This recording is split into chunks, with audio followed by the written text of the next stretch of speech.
All right, folks.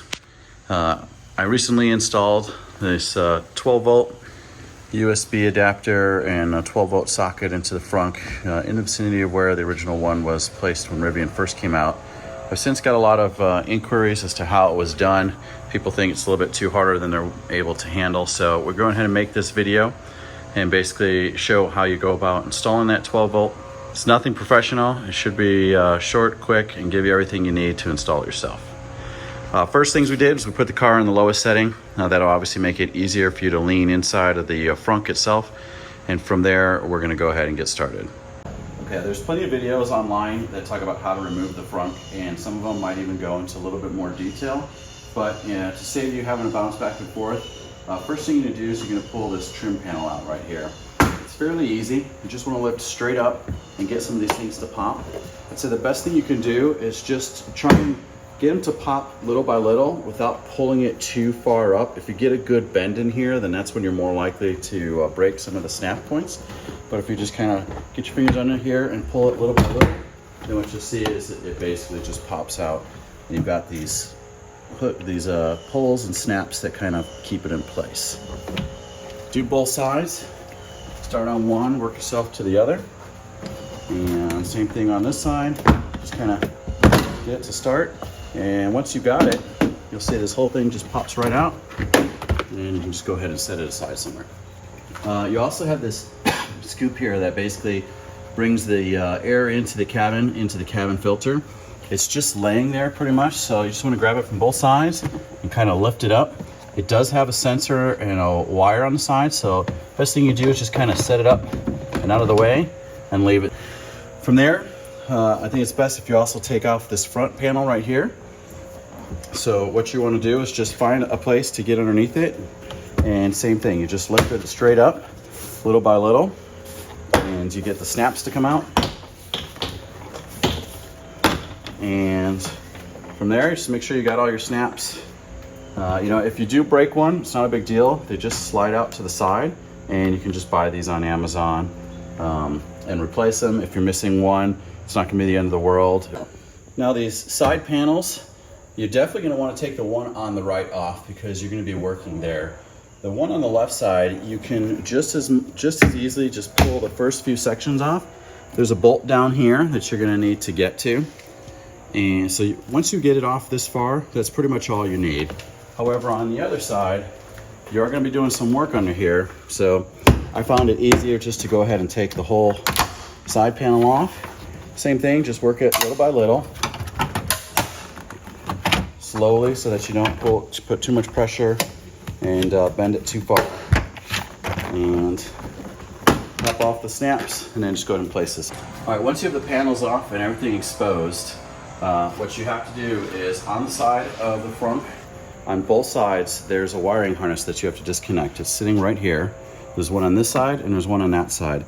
The best thing to do is just take a flathead screwdriver and press down on the release, and then just work the screwdriver kind of left or right to get it to pop out, and then that way you'll get it out cleanly and you won't have to worry about any troubles. Once that pops out, you're set. You're gonna do that on both sides. Then there are 6 bolts you're gonna remove to take the Frunk off. There's one on each side, there's 2 in the front, and there's 2 in the back.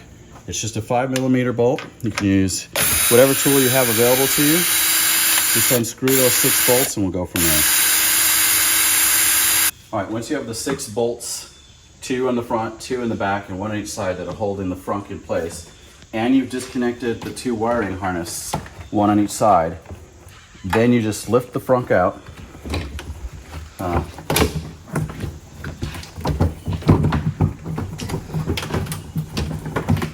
Pull it right out of the vehicle. All right, folks, once we have the Frunk out of the vehicle, basically what you want to do is you want to take note to where that box is on the outside. You'll notice is that box creates a hollow that allows the light to be inserted into the side of the Frunk.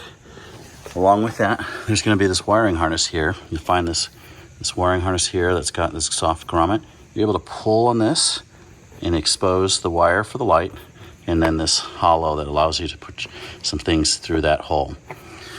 For installing your 12 volt socket, you basically just follow this line and that light on that side, and you can figure out where that hollow is. From there, you can install your 12-volt sockets. Which one you pick is totally up to you. I just found this on Amazon. It's nothing special or specific. Usually it comes with the 2 barrels, a faceplate, and then a wiring harness, which is followed internaled and is inside of that box now. So what you'll do is you're going to drill the 2 holes for the barrels. You can either use one of these auger bits or the hole saw. It's going to be right at 1 inch, maybe 1 1/8. I find that it's best to start with a maybe a 1 1/8 inch, and then I did a little bit of filing on the side to make it fit in smooth and snug. If you go too big, then it'll just move around in there and you won't get a tight fit. Go small first and then just use a file until you get to the right size. Once you've got those holes set, you can install the faceplate. The faceplate just kind of covers up the ugliness of the holes and gives you a nice spot to install the 2 barrels. And then from there, you're going to get the wiring harness. So what I did is I came along the side here and I installed the wiring harness that came with the 12-volt sockets. I stuck it through there, leaving the extra dangling out here, and then pulled it through these holes. From there, you're able to wire it, and then once it's wired, you stick it down into the hole. Do that for all these. It'll be pretty obvious to you once you get the kit, and then pull the wiring through. I made a small hole in the side of the grommet here to pull the wiring that came with my 12-volt sockets straight through here. Once it's all done, just reattach this guy to seal it up, and then you've got the wiring that'll come alongside. I ended up having to extend mine because I needed to go further than the wiring harness allowed, and then I got it right here so that it lines up with the other socket for the light itself. Like I said, you probably have to extend the wire that came with it because it's not going to be long enough to do this. You're going to basically make the second half of the wiring. So I made a similar one on this side and left it so that it sets it right around the socket that the rest of the Frunk's going to connect to, and that'll just stay right there so that whenever you take the Frunk in and out, you'll basically take both of these out so that you can remove it and then reconnect them when you're done. There's nothing special about this. There's a 12-volt power line and then a ground line. So all you have to do is take the wiring, move it however you want to. There's a lot going on here, but it's not that, it doesn't have to be that complicated. You just take the 2 lines, feed them up and over, and then what you're going to do is take the red one and attach it to one of the power lines so that it gets power itself. And then you take the black one and connect it right here to the ground wire. Just make sure that your inline fuse is either on this length or on the length touching the Frunk, but it's got to be fused because you're basically grabbing, you know, upwards of 100 amps here, depending on which one of these you grab. So you're going to want to fuse it in line so that you've got that safety feature. So again, a 12 volt to one of those.